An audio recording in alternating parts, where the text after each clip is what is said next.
UFC is in New Jersey this week, and there's a big fight in the main event. It means a lot in the welterweight division. It's Colby Covington versus Robbie Lawler. And Dan, as you were breaking it down, I'm curious. I mean, at its core, is this really just striker versus grappler? I mean, is that what we're looking at, or do you have more things to take a look at?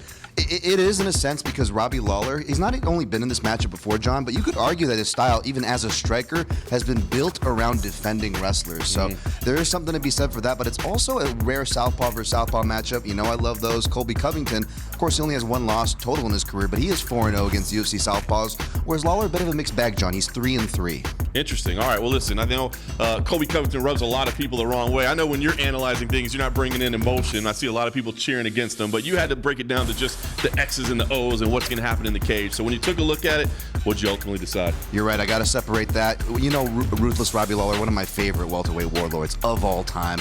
But Colby Covington is favored in the spot, John. And, you know, depending where you look, in the neighborhood of 2-1 for a reason.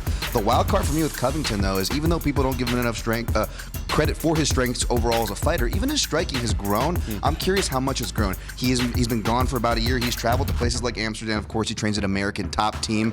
I'll be looking for those improvements, but ultimately, I think he's going to wrestle his way to victory here. Interesting. All right, so if he's going to wrestle, does that mean it's going to go the full distance, or is he going to get the judges, or do you think he can actually maybe get a TKO finish? Great point. This is a 5-round fight. Of course, Robbie Lawler, he comes to life in the 5th round. 5th round Lawler is insane. That being said, Covington can put a heavy pace, John. You know, he can get 10 to 12 takedowns within 3 rounds, not be tired, can go 5 full rounds against RDA. Sure, he maybe took that 4th round off a little bit, but overall, he shows me the pace that I think he can do it, and I think it's going to be by a decision. Okay, interesting. All right, well, there's the pick. If you want to see how Dan Tom got to there, you can go check out the written report on MMA Junkie. You see the full analysis there, but he's taking Covington by decision.